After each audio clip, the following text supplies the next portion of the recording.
LFC Daytrippers, brought to you by bookmakers.com.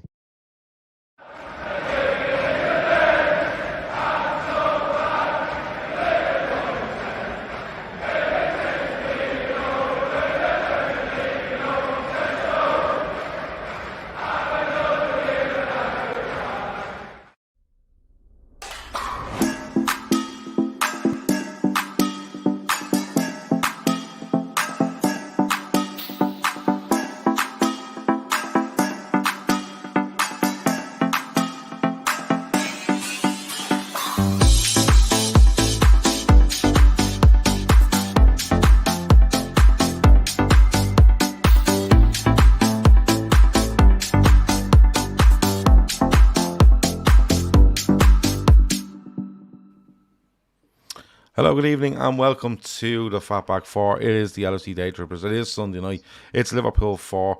It's Spurs 3. It was absolute madness. But you come to expect that from Liverpool, don't you, really? So, with me this evening, Seany and Keith. I'm going to tell you, Emmett was out on the lash at a wedding, right? And he's in an absolute bundle. Right, he tried his best and he got about 5 o'clock this evening. Like, Gav, please, I can't. I just haven't recovered. So I'm like, yeah, it's no problem. So that's why Emmett isn't with us tonight. But it is Seany, it is Keith. As I said, Liverpool 4, Spurs 3. Shows brought to you by bookmakers.com. Check out their website. If you gamble, do so responsibly. All the odds on all the sports from all the bookies. If you don't, there's loads of stuff on that website, bookmakers.com, if you want to read up on loads of things about football and all other sports as well. Seany, how are you? Good. Yeah? Good. Did you enjoy that? Sunday. Yeah, it was actually a great day. There was a tournament on in Crumlin United this morning with some of the some big clubs around Europe. Benfica. The Robbie Keane one, was it? Yeah, Benfica were there, Celtic were there, Burnley, Wolves. Crumlin, it was deadly atmosphere up there. Seeing some good players. Fuck me. Don't know what Benfica are doing with their academy, but my Jesus. They're good. Different level. I was talking to a fella, they were on tour in Portugal with under nines, and they said they played local teams, and you know the standard was it was good, and then they saw the Benfica kids at the same age, and they're like, jacking in, lads, there's no point. These fellas are bleeding, getting human traffic from all over the place, and they're playing football non-stop. It's mental. So they're all bleeding, hooked into like FIFA, like bleeding computer chips. Like unbelievable for their age, couldn't believe it. What age are they? Under 12s. Oh Jesus, that good. And I tell you what, like you were playing Celtic, like, and just a couple of big lads playing for Celtic, like, you know, like physical, but my God, just fucking, it was great to see. It was good. And I tell you what, the Crumlin team, no bad shakes. I think Ireland, as bad as probably it's been for the last while, there's some top quality coaches in Ireland and some really, really talented young lads coming through. And they more than held their own, but you could see the difference in Benfica. It's just kind of like fucking, when you look at the money they've brought in on players over the last 10, 15 years, it's no surprise, but they seem to have it down with whatever they're doing. So I think it's actually on again tomorrow, the tournament. So if you're around the Crumlin area, you know, it's funny you should say that, Sean. Did you all see, anyone see Robbie Keane Junflis playing for Shamrock Rovers? I think it's 14s. I think it's under 14s. And Graham Barrett is the manager. Now, Graham Barrett played for Arsenal and Ireland. He's the manager. And he had them over in a competition in Arsenal. And they wiped the floor with Man City, Arsenal, Villa, Leicester. They absolutely destroyed all the teams over there. So there's absolute quality in those young Irish ranks. And as you say, the coaching as well looks like it's developing where it needs to be. So it'll be interesting to see how it goes in the future. Yeah, those underage tournaments will be unbelievable. You know, even when you go up to 17s, 18s, and you see them on the telly. Remember, was it the Toulon tournament?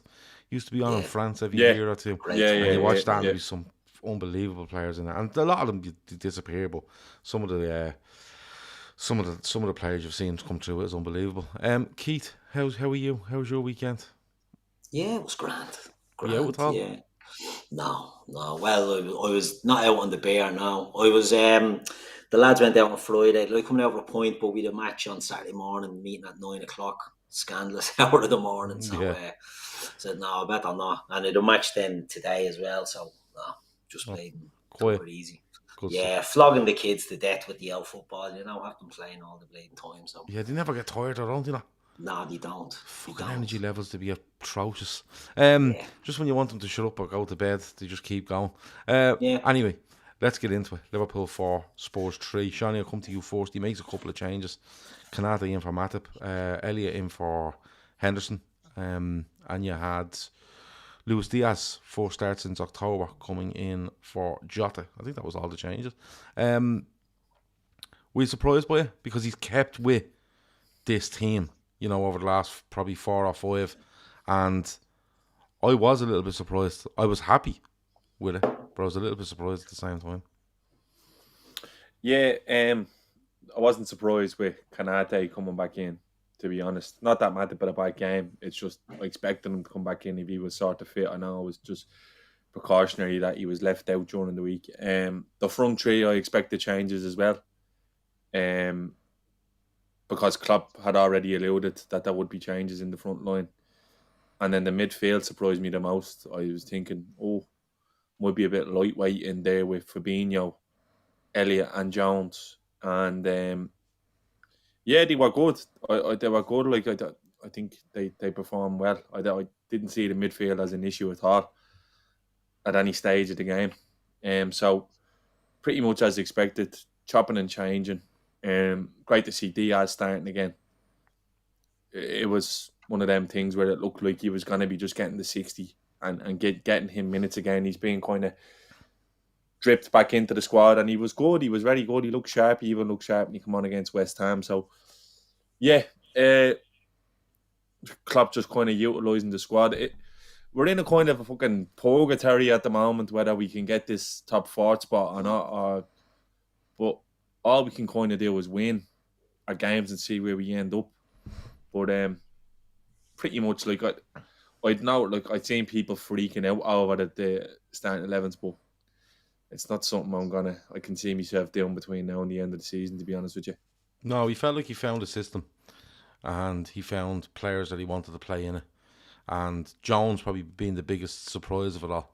But then again, at the same time, when you look at what we have in midfield, and you know, Thiago's come in and had a couple of appearances off the bench, but doesn't get it, you know, hasn't come in and just gone back into the team and started.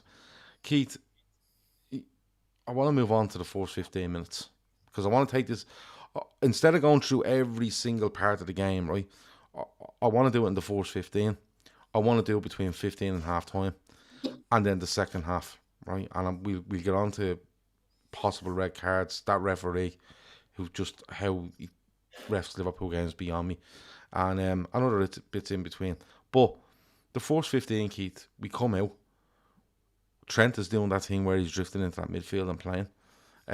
Diaz looks lively, and we just pulled them apart for 15 minutes. They don't know where they are. They don't know what we're doing. And for once, Liverpool, while tearing teams apart, capitalised massively on it. And we are untouchable for the first 15 minutes of that game. Yeah, and they come out of the traps well. Curtis Jones, I thought was lively. I thought he was excellent today, to be honest. And generally speaking, going back to the selection there, when you see Curtis Jones and Harvey Elliott, you're sort of going, whoa, not these two. But I think Curtis Jones, in this moment in time, is sort of warranting that position. Do you know what I mean? So it nearly alleviates the fact that it's 2 young lads going in there.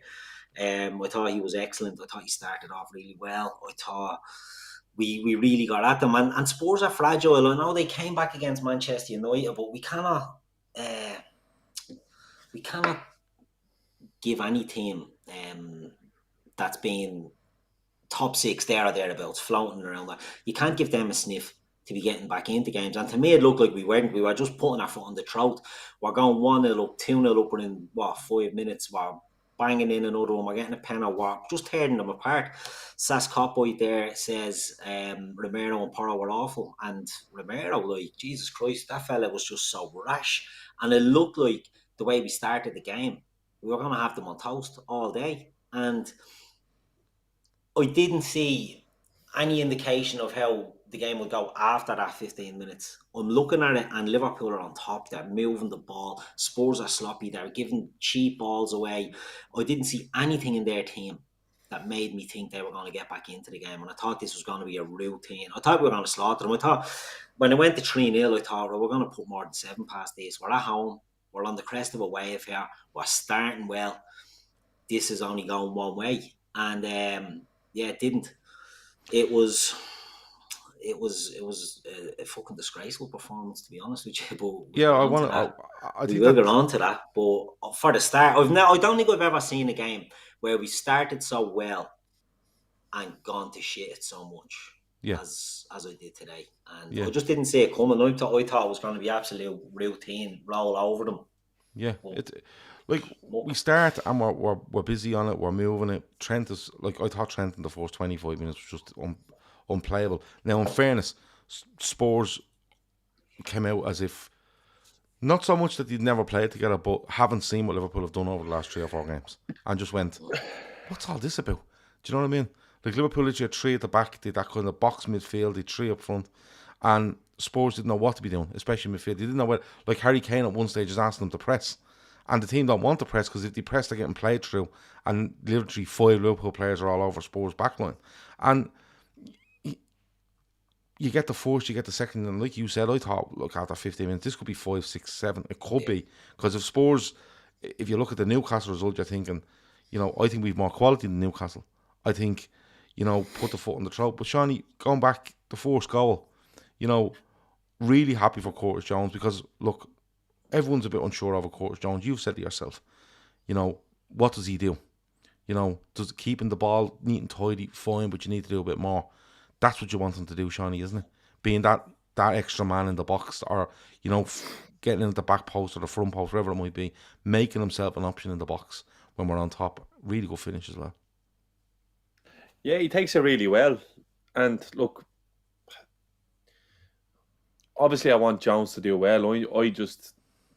There's people who know more about football than me that be able to tell you exactly what he does and what he brings to the team. But the eye test for me is that he's just sort of a tidy player who can in midfield and be competitive and show a bit of energy. But I thought he was brilliant today. I think he's kind of earned his place in this team at the moment with his performances. You can't really be harsh to take him out. I think he takes the goal really well. It's a brilliant ball from Trent, and he's there. And he finishes it well. And that's sort of what we'll be looking for now if we're going to sign a midfielder in the summer, is to get someone in. For example, like Mason Mount. You want arriving in there and contributing and chipping in from midfield. I thought he was very good today. I thought he was definitely the best performer amongst our midfielders. And it's good to see him get a run of games. He's had a couple of weird injuries. You forget he's only 22, but if Liverpool do the business that's required in the summer, and maybe the Europa League and the Carling Cup, I don't know how much football Curtis Jones is going to be playing for Liverpool next year. I think he's more of a centre mid than Harvey Elliott is, but I think they may suffer from the same things going forward. I don't think that they're really physical enough for what Liverpool are trying to do. To be honest with you, with this new season system going forward, I don't know what Klopp's going to expect from the midfielders, because this is something sort of new. So, look, he's playing well. I think any detractors, you couldn't really begrudge him a place in the team at the moment. He's performing, and if it's a meritocracy, as it normally is with Klopp, then he's going to continue to play. I think he took his goal well today.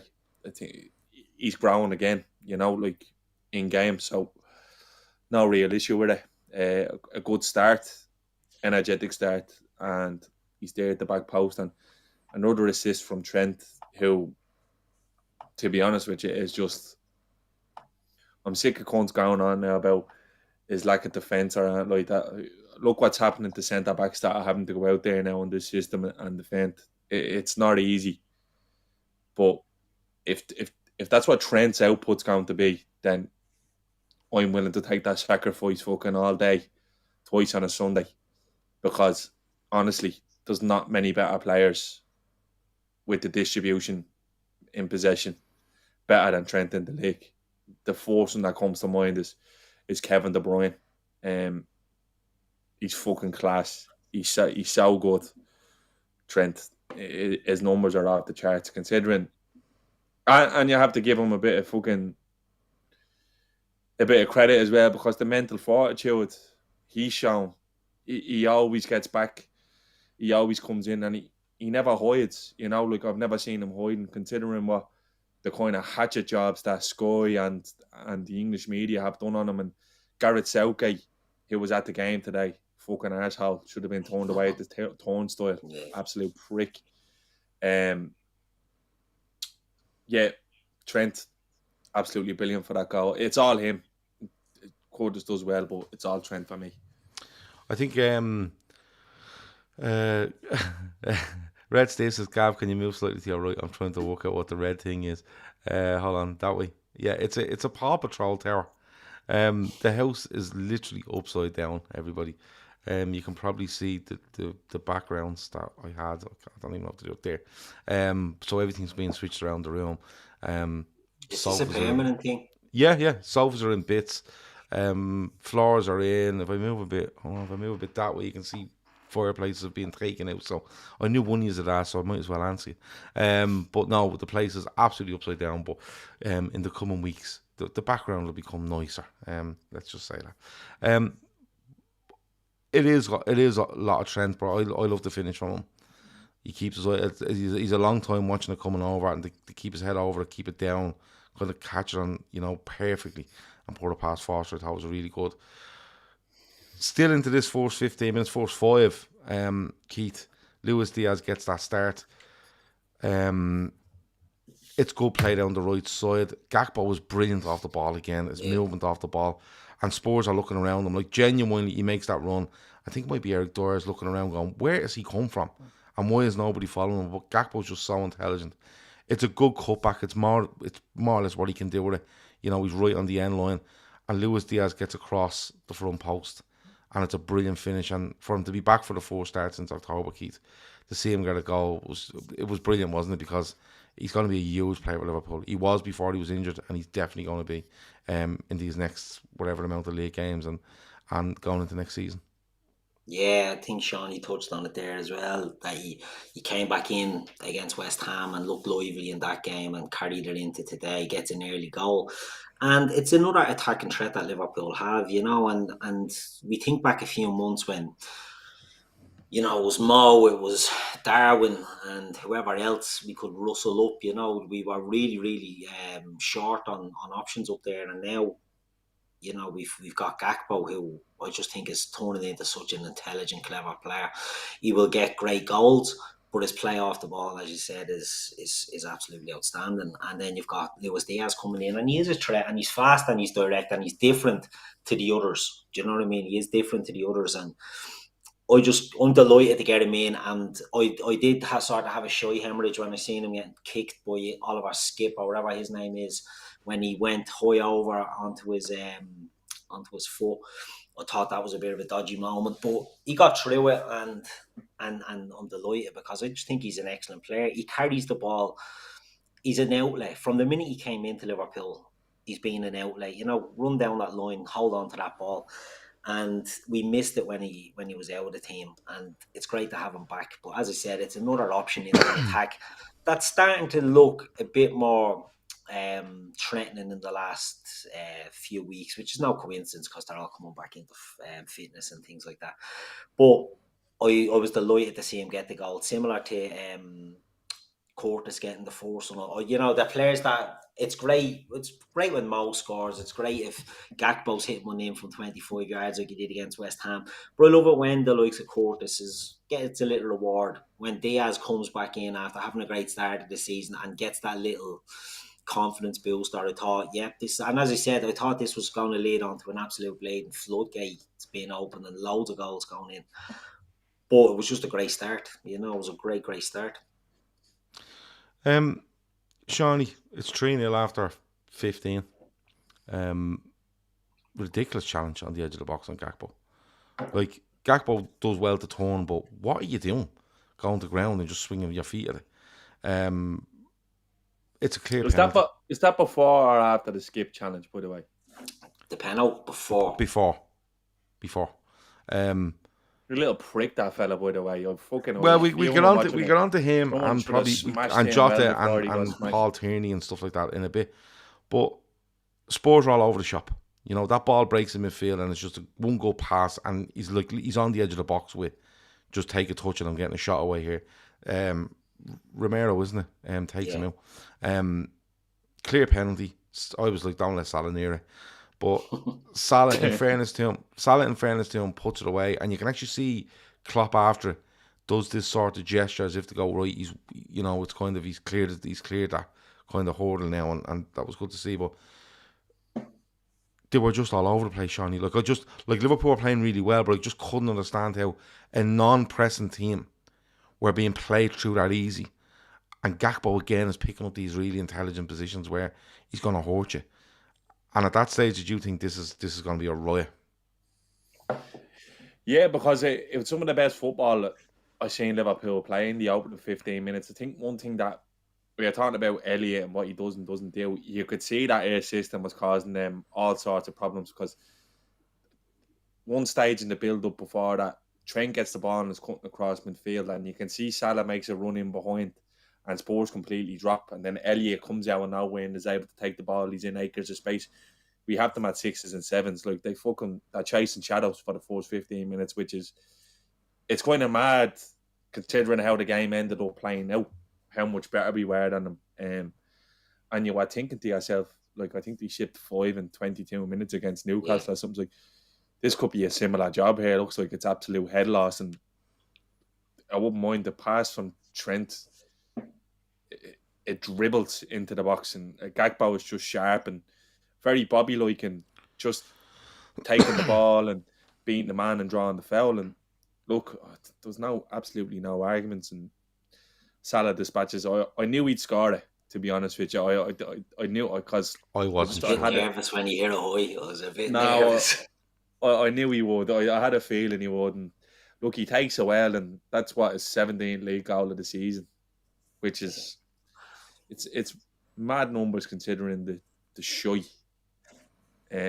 we've saved up this year, and all these Ballon d'Or contenders being chalked up, the likes of your Rashfords and your Sakas and whoever else, and this fella that paid in comparison to him, really.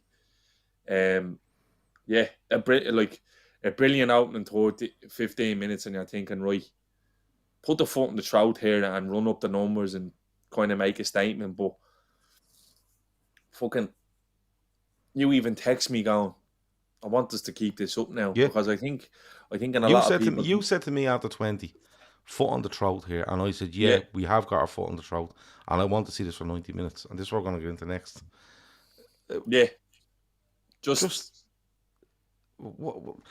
You're thinking, Seany, after 15 minutes here, what score could this be, right? Because Liverpool looked like they were full of energy, they were pressing, they were keeping the ball well, but they were keeping the ball where, like you said, one fella make a run, Spurs would react, another player gets it 20 yards deeper than the fella that made the run, he's turning, and now he's looking at the guy that's made the run going, right, I'm going to give it to you now, and they're going to be all over. Like, they were pinging it around, they were getting in. Gakpo was brilliant, Diaz was lively, Salah the same. I thought Trent was just majestic in the first 25 minutes, and I know it was against Spurs who were poor, but I just couldn't. And I want to talk this as an overall. You can touch on the goals. We can see it if you want, right? But from 25 minutes on in that game, right? No, sorry, I won't. We'll go on to it next in a minute. Let's talk about a couple of decisions, right? Keith, skip on Diaz, right? Yeah. What do you think? Horrendous tackle. In this day and age. Well, in this day and age, I've seen them given, and I mean, Andy Robertson got a red for less than that against Spurs by Paul Tierney, didn't he? Mm-hmm. Oh no, Harry Kane. Sorry, Harry Kane got away with one. That's what it was. Yeah, but was it not the same game then? The same game Robertson got sent off, but that was for kicking. That was for kicking. That was a bleeding. Robbo got sent off on the side, he bleeding up, ended someone. Now Kane went over the ball and absolutely crunched it. So he seems to have maybe a bleeding precedent there for letting those ones go when they're Spurs on Liverpool. But he didn't even give a foul. Yeah, exactly. I checked the stats there to see what minute Skip got booked in. When you said, was that before the penalty? And I'm like, this fucker didn't get booked. I told us there it was the 33rd minute when that happened. Yeah, like, it was a horrendous tackle. And we've seen lesser tackles getting given as red cards upon a VAR inspection. Now, I don't know. Yeah, the VAR can intervene on that, can't they? Because he didn't give a card. Well, Kev O'Sullivan was saying something earlier. It might have been in the Telegram group, but he was saying if Paul Tierney doesn't see it or doesn't think it's as significant as it was, if VAR look at it and don't think it's a red, they don't have to reference it back to him. Like they don't have to go, oh, it wasn't even checked. You know, like, but this is the thing. Like, it's a clear and obvious error. They should be going to him. They should be going to him unless they think it's a yellow, and they probably don't go back to him. But like, honestly, right? And we get on to Jota later because I think Jota should go as well. By the way, right?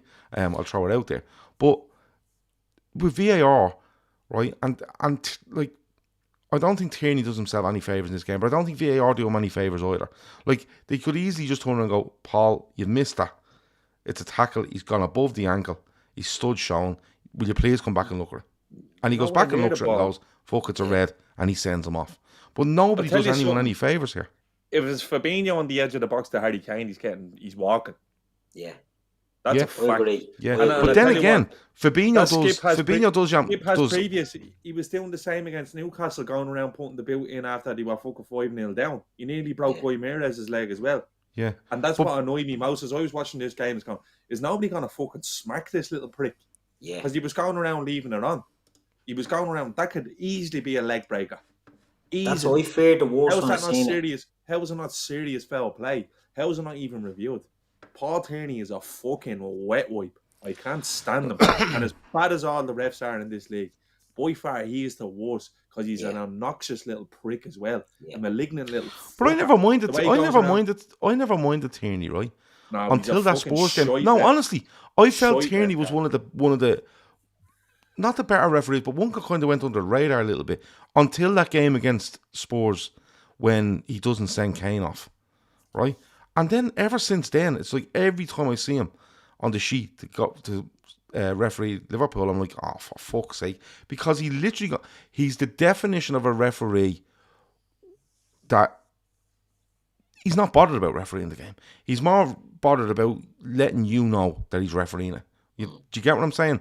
I let you know that I'm the man in charge here, and I'll show you I'm the man in charge, and fuck the decisions to go beyond. Like, you both think that's a red card. Keith, Jota, that's a red as well. I'm on the fence on this because he does catch him, and the subsequent blood would say, "Oh, you can't have that." But he's gone for the ball and Skip ducks his head. The foot is high. I think a yellow card on that. Personally, I think it's a yellow card in this day and age. But if it gets given as a red, you can't argue. And that fucking mouth breather in the ref's ear got Harry Kane. You've sent him off. Get the fuck. Why was there no one else around that? He shouldn't be here to get kicked in the head in the first place. He should have been fucking sent off. Yeah. Do you remember the Mane one against City? And Mane is in the air and he catches Ederson in the face, right? Mane's looking at the ball. But his foot is way up. You know, Ederson's stooping over the head. But I felt that Jota's foot is well high. It's not, a blatant karate kick. He is going for a ball. Skip is ducking down for it. And I think, put it this way, if he doesn't bust him open, it's not a red card. Do you know what I mean? It's because I'm absolutely shocked it wasn't given. I'm shocked it wasn't given. Regardless of how you feel about it, I'm shocked it wasn't given. I'm shocked it didn't go to VAR, and I'm shocked he didn't fucking give it. Because the way the game was going at the time, he was disgraceful. And that's the thing is, like, we won today, and you probably in another day you just fucking gloss over the fact. But this is like an ongoing thing. Klopp even referenced it in the post-match saying, what's the story with this fella? What he said to me when he booked me is what he said. Yeah. There's something wrong with him. It's not okay. Yeah, he has an issue with me. And it was after, or remember, was it last year he didn't give the foul on Jota in the box and he doesn't send Harry Kane off. Like, Harry Kane literally goes over the ball and stuff. Could have broke Robertson's leg again. He doesn't give either. And then after the game, I'm not sure, that must have been previous, because Klopp actually goes onto the pitch after the game and says, I don't know what your problem is, but you don't like me. It's always you. And that's exactly what Klopp says. It's always you. And he's just smiling at him and walking off. And the other clown in VAR, like, he's been to this dance, I don't know how many times, going on about how shy the referees are in England. And you'll have Dave McGallagher on Sky tomorrow, deflecting and doing wherever he can. They've actually had to sack refs this year. They sacked the ref after the Arsenal-Brentford game at the Emirates because they couldn't be bothered to using this technology that's supposed to be bailing them out. It's getting to a stage now where the Premier League, we can all agree, is the biggest league in the world, that the standard officiating is actually starting to harm the product. It's absolutely fucking brutal. And I've nothing against people trying to earn a few quid. But I was watching a game the other day, YouTube highlights of a game in Saudi Arabia where Ronaldo's fucking going mad. And Michael Oliver's running around. What the fuck's going on here? Is this an old game? Is this like a bleeding pre-season friendly or something? Yeah. And then the next day he's repping the game in the Premier League. Like, what's the... People mightn't see the issue with that. But, like... they're not professional. They're not professional at all. And we've said this, I don't know how many times. There's no accountability. All right? So why Klopp should have come out today, and obviously he can't, for legal reasons or whatever, he get himself into trouble, saying exactly what fucking Tierney said to him after the game. But he's going to get himself into if those mics are hot, all right, which they should be, because they're in constant communication with the lads in fucking wherever they are, Stockley Park, he should be pulled on it.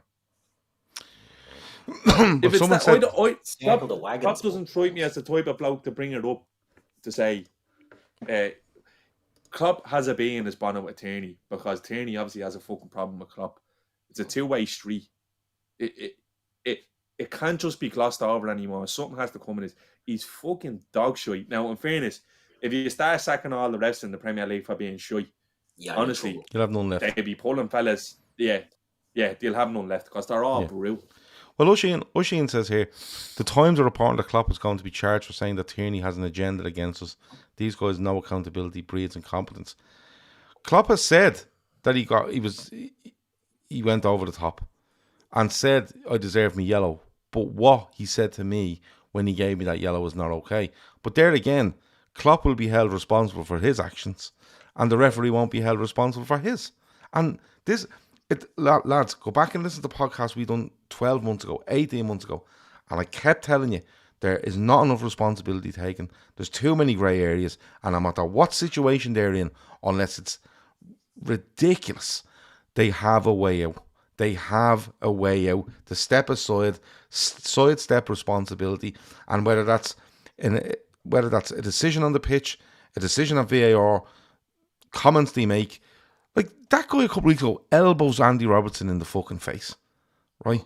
And what happens? Nothing.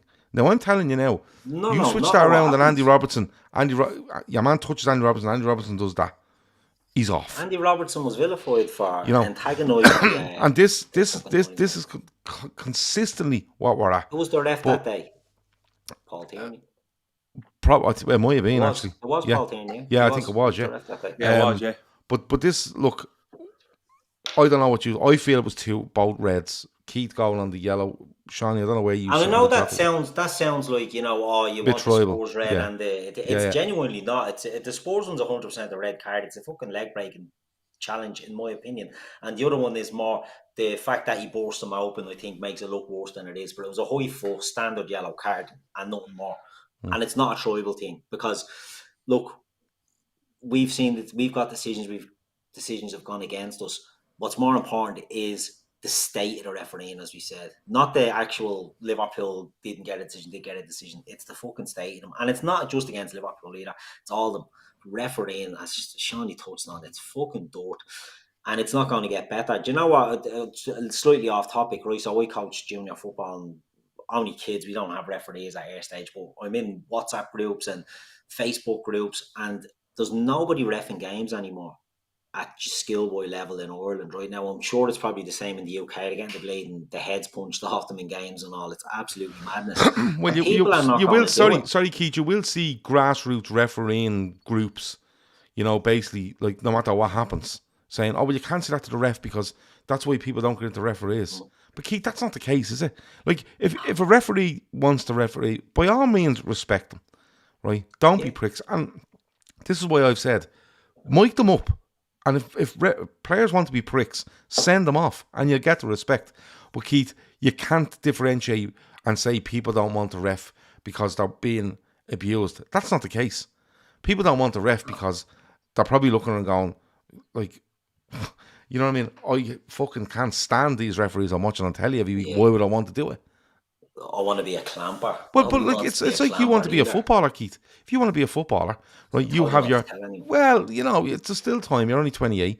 But what I'm saying is, right, but if you want to be a footballer, you have your heroes, right? Footballing heroes, right? If you wanted to be, I don't know, a musician, you'd have your musical, heroes. If you want to be a referee, you would probably have, not heroes is probably not the word to use, but people you would look up to. You might look up to Pierluigi Collina. You might look up to whoever it might be, whatever referee. But these people can never be looked up to, Keith.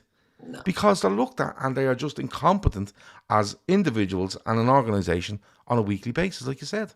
But we've said this for years. The English referees did not want VAR. And since VAR has come in, it's been an absolute shit show. So there's an issue with the PGMOL above everything else. Like it's a cartel that they look after each other, they look after themselves, and the accountability isn't there. Like imagine mics were left up, but then we'd know what Paul Tierney said to Jurgen Klopp today. Well, he wouldn't have fucking said it. And but Gav, like this fixture again, I think it's 17-18 season. And it's John Moss. Yeah. When he doesn't know what happened with Lovren. If there's literal coverage of this, and that's pure. That for anyone that hasn't seen it, I think a man Cute might be the fourth official that day. No, Martin. Could be. Yeah, and I can't remember who. Because they're all the same. They all look the same. Yeah. Fucking Martin Atkinson is on VAR. Yeah, like the fucking rolled them out bleeding geography. No, there was no VAR at the time. There was no VAR. But Martin Atkinson is the one he's asking. So whatever Martin Atkinson was, is it a penalty? You got that? And then the fourth official goes, well, it's a penalty if Lovren is off. I think if he touches it. If Lovren touches it, Kane is onside and it's a penalty. Yeah, and he goes, if Lovren doesn't touch it, he's offside. Yeah. And you can literally hear John Moss going, all right, I'm going to give it. Yeah. It's pure guesswork. And for that reason, that's why they're not mic'd up. Yeah, like, this is part of the problem. Yeah. If they were mic'd up, it would be any ounce of accountability to give these people, they'll be further exposed. The VAR is supposed to help referees. It's assistant. The key word is assistant. But it's just further exposed them for their incompetence. And I think there was crossed wires at the start where people had issue with the technology itself. But it was never about the technology. It was the fucking needed to a man in it. They couldn't draw straight lines on it, so then they brought in a computer to draw straight lines. They're still getting it wrong. There's always going to be human error. You can't get rid of VAR now. You just can't. I don't even see how they can, like you said, Gav, how are they looking up there? I don't see how this makes it better. I haven't seen a ref where I looked and go, who's he? You know nearly every ref by name now. They're all fucking brutal. They're shocking. But it's like a footballer in a team. And we've said it quite a lot this season about Liverpool, where you say he's too comfortable. He knows it doesn't matter. He's got to play. Trent has been. I think he's had a poor season overall, right? But we know Trent's going to play if he's fit, and this is what's happening with these people. These people are turning up at Anfield, the Emirates, fucking the Etihad, Old Trafford, Brentford's ground, wherever it might be, right? I was going to say the Dell there, St Mary's, show me age there. But they're all turning up there going, but we'll find a way to sidestep if there's an issue. And sure, who are they going to put in? You know what I mean? Because they're running out of people to put in. And what's happening is that they're probably going to have to start promoting from lower divisions, and they're promoting these people too early. because these people usually come up and run the line, or they might get the odd game here and then they're put back down again. And genuinely, it's just a comfort zone, and part of it is defiance. Again, still against the system that's in place, which is the video assistant referee. But they've put all these barriers about clear and obvious errors, and it has to be a clear. No, it just has to be an error. Like, you've made a balls of that. Go in and check it. Not clear and obvious. They can't be going, well, I think what you saw here was this, and he could be right. Whoa. What's the point in having a video ref for that? And then they have this high bar sheet as well, this tolerance level. And it's like, this is just mates looking after mates. And as you touched on about Dermot Gallagher will be on in the morning, Peter Walton will get wheeled out. These are the bleeding experts. And all they ever do is back up the refs. It's a fucking waste of time. It's a joke. They'd be far better off. I think the first part of the call for me to instantly improve this process is we shouldn't know who's on VAR before the game. It should be an anonymous assistant in Stockley Park. They shouldn't even have ties to these refs. They should be a completely separate entity. That's the problem. That is the problem. Because what's like, who was on VAR today? Q. Yeah. Q, like, he could be referee's assistant next week. To Liverpool and Fulham at the game. Could be refereeing next week. What do you think is going to happen? Like, are they going to walk into the referee's room before the game, going, "Oh, come here, look, mate, I stitch you up there." No, they're not. They're mates. You're going to back them. So that's what they do. Work in little teams. They work in teams. It's not like, in fairness, that's natural now. That should be taken out though. It's completely counterproductive. The fellas in the van should be absolutely, completely anonymous. It shouldn't matter who it is. Why does it matter who it is? Why does it care? The only way, look, refs should run around with balaclavas on. It doesn't matter who it is. They only have to worry about if they make the fucking right decision. Why do we need to know the name of the assistant? Yeah, but why do we even need to know? But like, when there's responsibility in place, we've no problem knowing the names of the linesmen. Do you know what I mean? Exactly. Do you know what I mean? But the problem is, like, the thing is, right? We don't want to know who they are because it just annoys us when we know who they are. Let's be honest about it. Like, oh, that fucking prick killed again. Kill was the ref one. He was the VAR at Spurs last year as well. Yeah, but honestly, lads, if they just done what they were meant to do, okay, and followed it as they were meant to follow it, and took some responsibility, right? You wouldn't mind knowing what the name is because, okay, say a VAR fella in the van, the transit van at Stockley Park, wherever they're in, right? Say he's there and he calls the referee and says, "I think you might have a problem there," right? Okay, and the ref goes and looks at it and says, "No, I don't think it is a red. I think it's fine." Now, as Liverpool fans, you're going, "Well, that fucking prick tried to get us done there," and at least the referee stood up for us. But at least, if they took responsibility, you'd say, he made a mistake last week, but we know he made a mistake. We know who he is. We know how the conversation went. And, it's out there. But we still sit here to this day where clear and obvious and this and that and loads of fucking words. And we still to this day do not know what the process is and how the process goes. And everything a player and a manager does at a football game is under the magnifying glass 1,000,000%. But referees have that little area where if it goes south, we have this little buffer. We always have this buffer where we can't be questioned. And it will show now if this thing between Klopp and Tierney blows up in the next 24 hours, which I suggest it will, because it's a bank holiday Monday. They need something to fucking go on about, and this is what they'll absolutely latch onto in the next 24 to 48 hours. But anyway, moving on. Seany, I'll come to you first. The next 70 minutes of that game, Liverpool are appalling, right? Now, I'm on record as saying last week or the week before that, performances don't matter. Get the points, right? And that's still true to a certain point. But Seany, I'm genuinely sick and tired of Liverpool getting themselves in a good position, right? Or being in a game and then just deciding that this is too easy and we'll just fucking stop playing. And that's what they've done today, because I promise you, if they keep her at a level that of 75% of what they've done in the first 15 minutes, they cruise that game.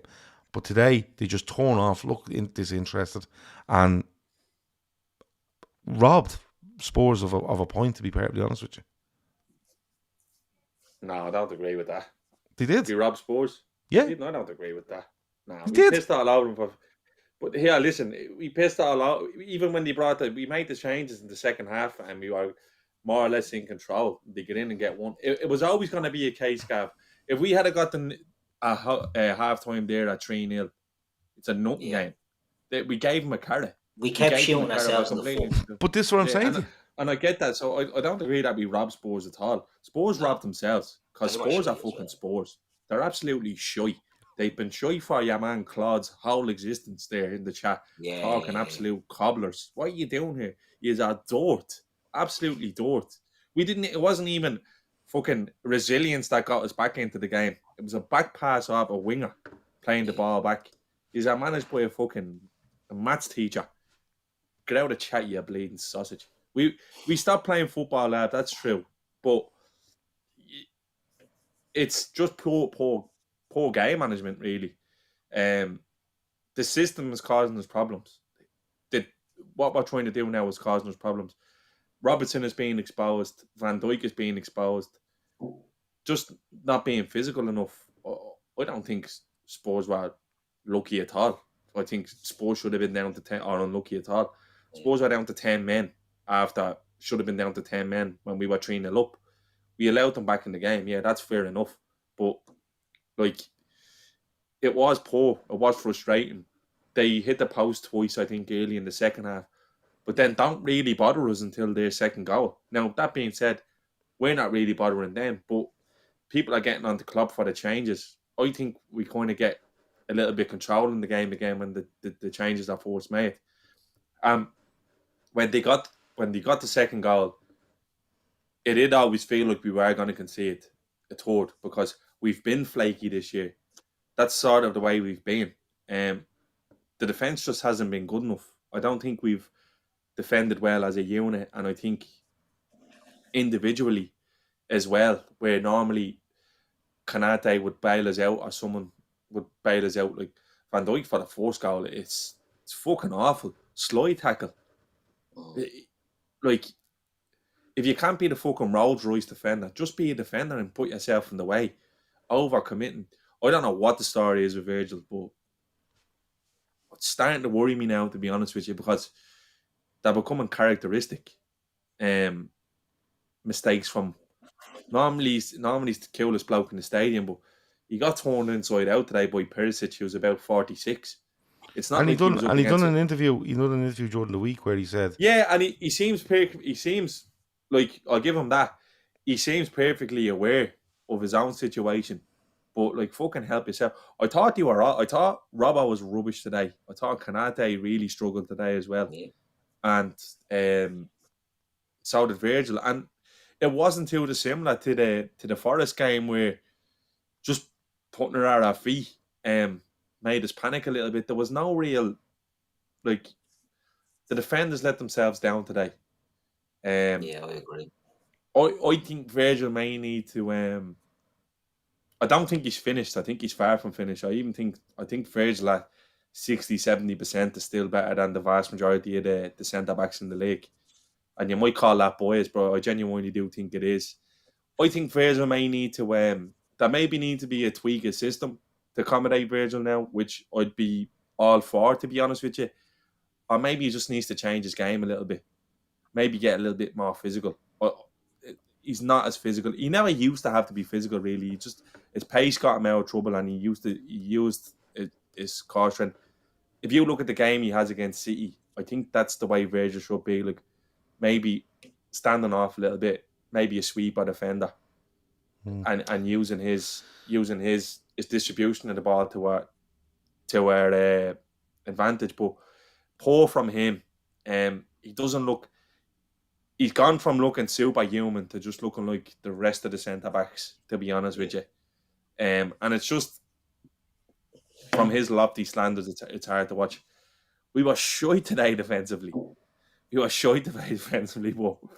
we still managed to win. Like, when you look, I thought winner is comedy. I really did. Alisson just lumps it. And Jota is just clever enough to realise this fella's going back to the keeper here, and fucking the two centre halves here are in cuckoo land. Disappointing, but I don't think it's nothing we can't work on. I think we're gonna have teething problems with this sort of system that we're playing at the moment. We're definitely exposed in behind those areas. The line was very high as well. I think there was a lot of times where air back four was literally on the halfway line when the ball was breaking to them. So look, it's going to take work, but I'm fully behind it. I think that this will be the system that we go with walking forward, and probably a few adjustments in personnel in the summer, and it's not going to be an issue. I'm not going to go on about us being mentality monsters today. We were just playing sports. If you had been playing anyone else, probably would have been 3-0.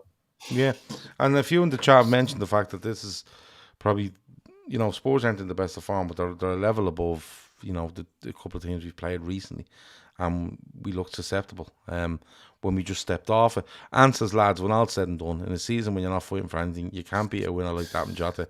I nearly ripped the roof off the bills at the under pigeon. Like that.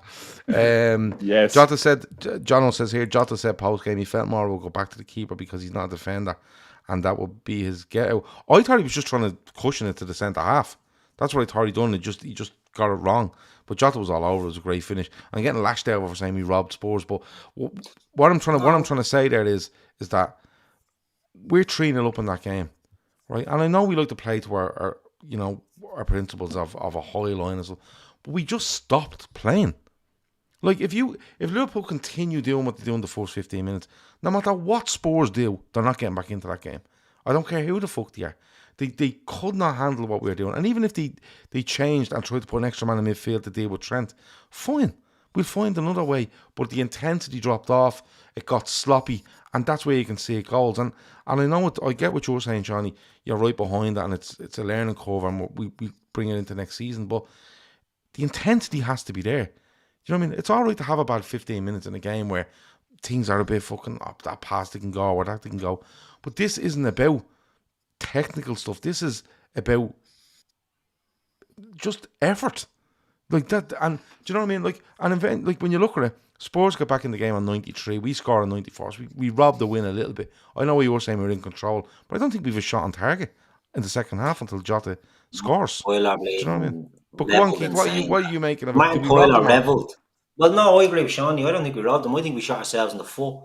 Yeah, absolutely every single time. That's fair. I think every chance we gave up, and that's not to do Spurs a disservice, we were absolutely horrendous. Andy Robertson getting caught dilly-dallying, Virgil getting caught dilly-dallying. On one of the goals, we held a high line, and it was a fine line, and Robertson fucking drops in and plays them on side. And I'm like, what the fuck is going on? There was no cohesion. I just felt Liverpool did not play defensively sound at all today, and I felt right, Spurs got in there and were putting us under little bits of pressure, but it was all stemming from stupidity by Liverpool. That's one of the worst performances.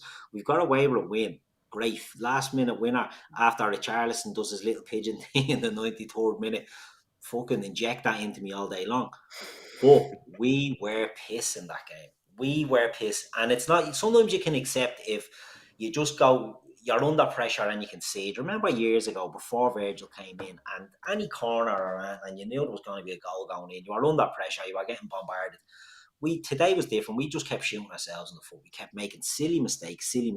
From a 3-0 lead, you should not, at home, you shouldn't be fucking giving them up at all.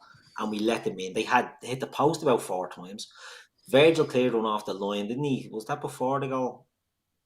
Yeah, goes back before they one off the line. Yeah. You know, the signs were there, and it was all from our own fucking stupid mistakes. Like, it was absolutely bleeding horrendous by Liverpool today. I'm glad we got out with the win, don't get me wrong. Ah, yeah, I don't think we robbed them. I don't think we robbed them. Like, I think they Spurs this. Spurs are going to Spurs, and they did. Yeah. PGMOL, just I want to read this because Chris Black's thrown in there and it's just gone back on something we done. PGMOL released a statement saying they dispute Klopp's comments, say all referees are recorded and will review the audio, said Tierney acted in a professional manner. So I told you, this is brilliant for thing. But Keith and Seany, I'll put it to you then, and like, I know we like playing a high line. I get that. But how many times over the years have you seen Liverpool go 1-0 up, right? and stand on someone's throat, and then they do them, right? Or other times they go, we're 3-0 up here. Do you know what we're going to do? We're just going to fall back a little bit here because we'll mill them on the break, right? We done neither of that. Yeah. We lost all intensity in the press from the front around midfield and stayed with a high line. It's a recipe for disaster. And I know you were saying, Shawnee, it's a learning curve, and you know, Trent coming in here it's just a bit different. But do you not agree, Shawnee, that like if you put the effort in, they don't high line or anything else, they don't get back into it. Our lack of effort lets them back in, and that's annoying, regardless of whether it's just a results business for the next 6 games or whatever it is. Gav, to be honest with you, I've like found that our game management has been poor, even in the seasons when we were steamrolling fucking every competition. Like, I think we're the only team in the league that doesn't waste time. Honestly, like we don't time waste. There's no shit housing in us. There's no like I said earlier, yeah, man, Skip was going around planting on people, and he didn't get fucking creamed out of it until the 60th, 70th minute. He should have been wobbled in the next challenge after that Diaz one. We're too soft sometimes. Honestly, even the West Ham game last week, we're 2-1 up and we're rushing everything. We're rushing goal kicks and we're rushing throw-ins. Waste time. Wind them up. You're in control of the game. We don't do it enough. And we've been top of the fucking fair play league every year since Klopp come in. Yeah, We don't give a bollocks. Nice guys finished last or 5th in this. A little bit more game management, and we'd have 3 or 4 points at least more on the board, and that would put us right in there with a shout of getting top 4. Now, it's a distant one as there is, but we're just not.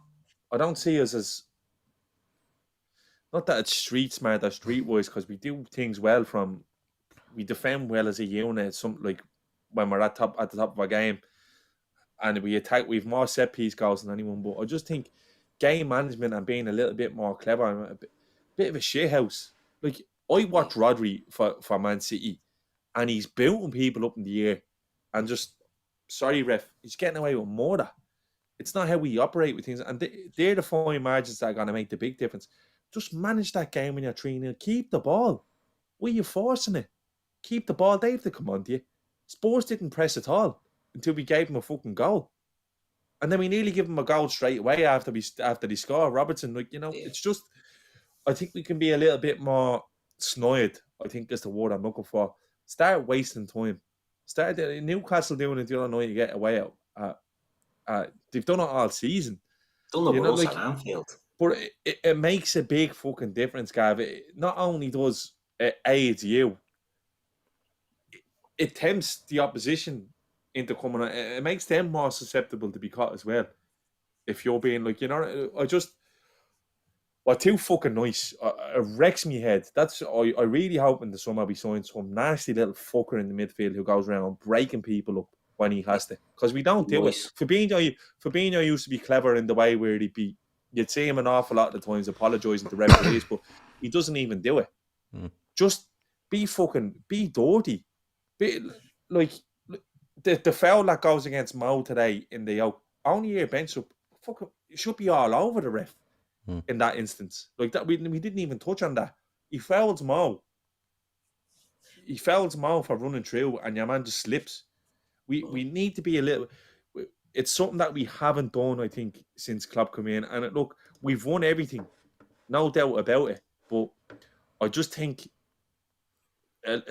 especially when your better players are getting a little bit older, you need the dark guys need to come into the game, because you're not going to be as sharp, you're not going to be as quick as you once were. And if you can't be that way, be clever. If you can't be anything, be clever. We don't do it enough. We really don't. But my opinion on being clever is to look at this and go, Spurs want us to keep playing here, right? And fall. Like, what would Spurs have wanted today? Liverpool to play that high line, drop 10, 15%, 20% in their effort or their efficiency, and then look to play in the break. That's what Spurs wanted. You give Spurs the ball and stand behind the ball, they're no good. They're fucking no good. I'm telling you, they're no good. But if you keep playing the way we are playing and drop off in how we're applying ourselves, that's what Spurs went on. And that's what annoys me. Like, I've no problem if Liverpool went into that game today. It was a ding-dong game, 1-4-3. You go, do you know what? Wasn't a great result, or wasn't a great performance, but we won. We've said it in the last couple of games. Not great, but we won. But what I'm saying is that I can allow for that. And it is, it's all about results, performances, forget about them, right, we're on this running. And I'm completely behind that idea. But don't make it hard for yourself. You know what I mean? Don't make. I'm not asking you to go a million miles an hour for 90 minutes, but drop off 10%. If you need to drop off 10, 15%, just drop 10 yards then. And just go, here, you have the fucking thing for 10 minutes. You're not going to do anything against us. Simple as that. Højbjerg and Skip aren't going to open you up, right? Perisic has no room to run, because that's all the cunt does is run, right? Kulusevski's quite a good player. I like him, right? Kane is decent. He hasn't been great, but I know, he's had one of those second seasons kind of things, but right, okay, balls in the box. But Kane doesn't thrive off balls into the box. He thrives off the break and cutbacks and different things. He doesn't thrive as a penalty box striker the majority of the time.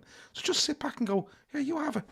Fucking, we'll play out till half time like that. And then we'll come out again, we'll throw a few subs on and we'll murder you. You know what I mean? And even if we drop off, we're going to kill you anyway. Because if you lose it, you're in serious fucking trouble. But that's the way it goes. But look, some of the funnier stuff before we go. What the fuck is Klopp doing? He's at the pulling his hamstring and everything. He's celebrating, right? I want to talk about that. Keith, a couple of things. Richarlison's going on as if he's won the World Cup, right? And a minute later, Jota's scoring. But, like, when the goal went in, I just couldn't stop laughing at A, Richarlison, and B, Klopp, because, like, one's like, what? Oh, I don't believe this. And you can actually see it on Richarlison's face. I'm at to do that big celebration, and now they're at the score. And then Klopp is running up the line, giving it to the fourth fish, and then coming back on me leg. Do you know what I mean? It was proper, like, it's something you'd see on a reel, isn't it? On a Sunday morning, on Instagram, Sunday morning football. But they were great. Yeah, look, I like Klopp reacting, to be honest. I don't mind it. I think he got his wings clipped a bit too much previously. It can't obviously be blatant getting in their face all the time, but,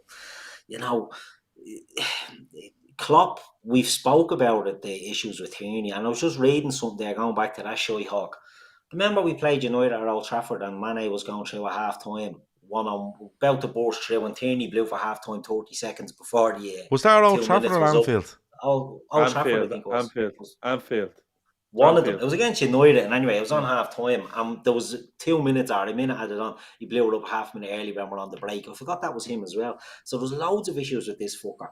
But especially in games like that today, Klopp, we all know it. Klopp has said it. Seany touched on it. He's been on the pitch and he was heard saying it. I've no problem with any other ref, only you. So he has a problem with that set of officials, and he let off a bit of steam. Fuck it, why not? Pulled his hamstring, which wasn't ideal. The look didn't look great after that. But here, fuck it, he's an emotional fella, and I'm all for it. But no doubt about it, he will be hammered for that now. Do you know what I mean? He will be hammered, and you just get used to it at this stage. Like, Jurgen Klopp do anything, and he'd be getting fines or he'd be getting questioned.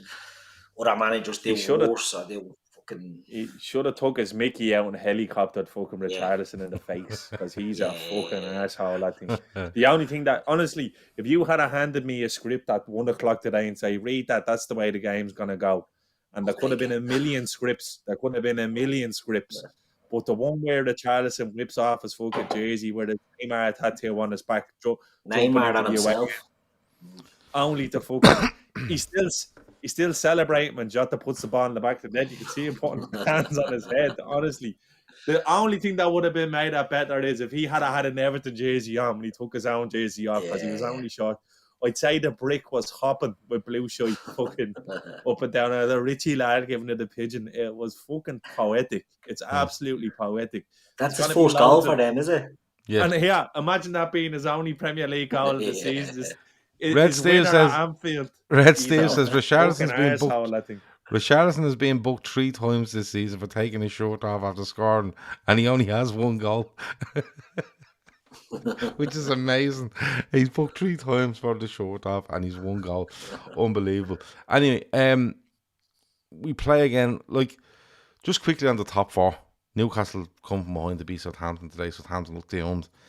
United edge past Villa 1-0, but I believe United were the better side for the majority. Do you just keep going, Keith? Just I keep think you going, have keep to, winning. yeah. I suppose there's no point. There's not really a chase as such because there's no until there's mistakes made. Now there's no real chase, but you have to position yourself to be ready to go if it does come, and I think that's all Liverpool can do. And beyond all that, you have to go and try and get your Europa League spot because while we might all think a year out of Europe isn't bad, they're not thinking that. The players won't think that, and I don't want that Europa Conference League. So if you can't get Champions League, you just keep going and get the Europa League. Take that pain and manage it as best you can. But I'm looking at the league table there, and it's getting out of reach. I think what we 9. So we're on 56 points. Newcastle are on 65. United are on 63, but they have a game in hand. I mean, it's going to take a bleeding collapse by someone. I think the fixtures aren't too kind for Newcastle's matches. They have Arsenal next, then they're away to Leeds, home to Brighton, home to Leicester, and then away to Chelsea at the end. There's potential to drop points there, but that's Chelsea on name, not on what they're serving up at the moment because they're fucking brutal. And then Manchester United have away to Brighton, away to West Ham, home to Wolves, away to Bournemouth. Again, their old mates Chelsea at Old Trafford in the second last game. And Fulham, Chelsea could actually, if they found any sort of form, but I don't have any faith in them doing that. No, they could hold these up. We'll need either of them to drop points in the next games, I think. Yeah. I think so.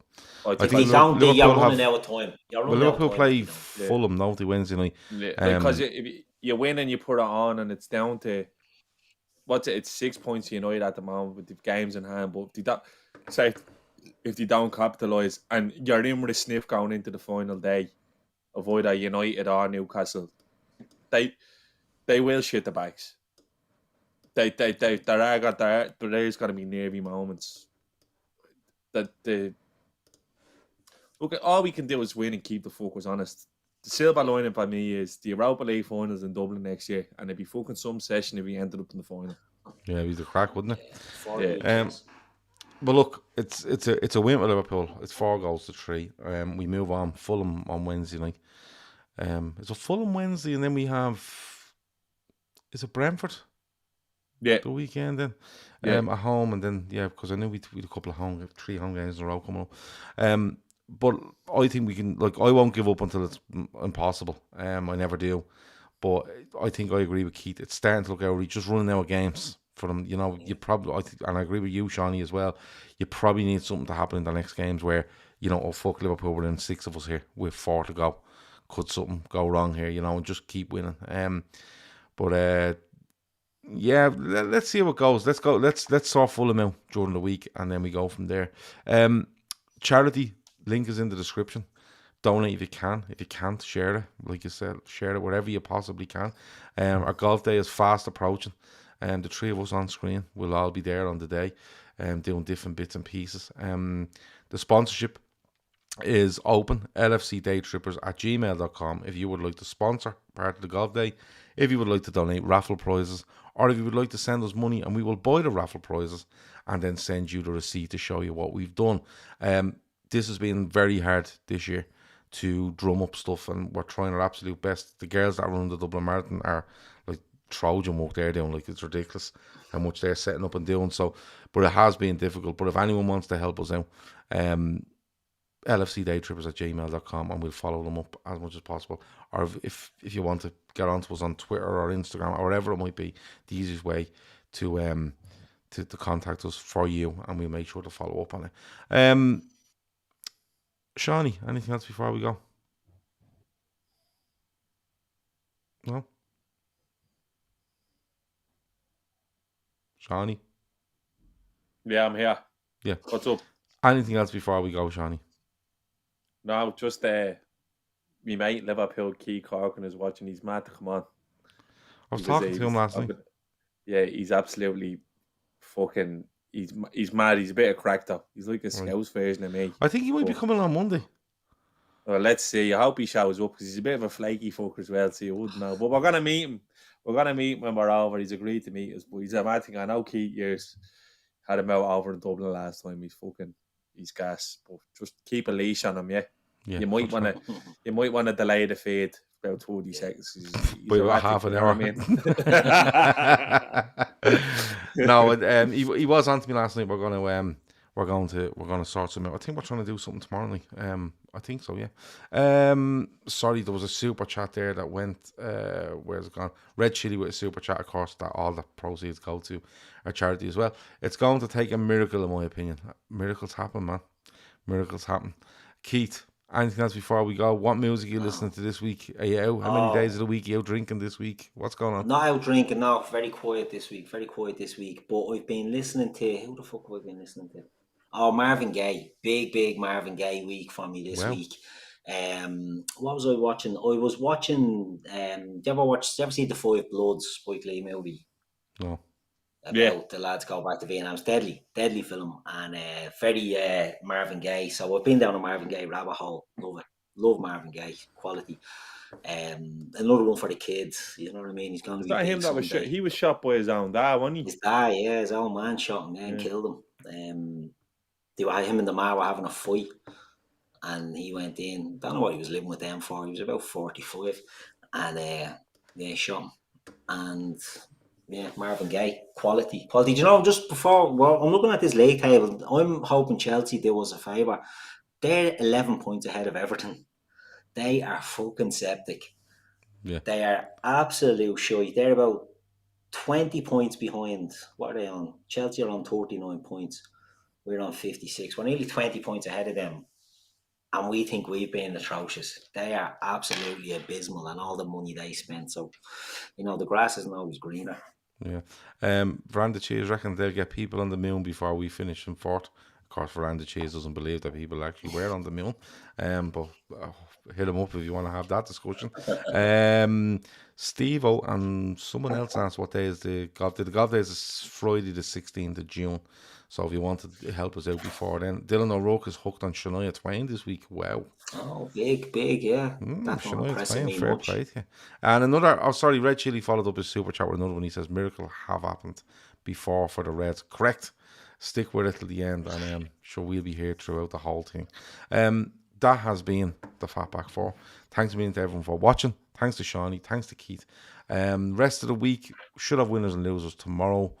Don't think we'll have anything on Tuesday. We will be back on Wednesday for full-time Reds. Hopefully viewers' voice on Thursday. Friday will be the Premier League forecast. Saturday, Liverpool play Brentford, don't they? So we'll have a full-time Reds that day. And we'll be back with the Fatback 4 on Sunday night. I'm off to edit more golf. That's why I'm watching nothing, Keith. I'm literally editing videos all day, every day. Outplaying the golf, yeah. Outplaying golf, videoing, editing, doing all this sort of stuff. So I just don't have a minute. I'm literally sitting with the lads on Xbox every night and talking to them while I edit. I'm not even playing any games anymore. That's how bad it's got. But if you want to check out Bang Average Golf, go ahead and check it. We put out 3 videos last week. We're putting out 3 this week. I'm just finished the one that's coming out tomorrow morning, I think, and it's brilliant. It's absolutely brilliant. Our first guest on the channel, and trust me, it's deadly. You'll love it. If you don't love it, there's nothing more we can do for you. That's it. Talk to you in a bit. Over and out.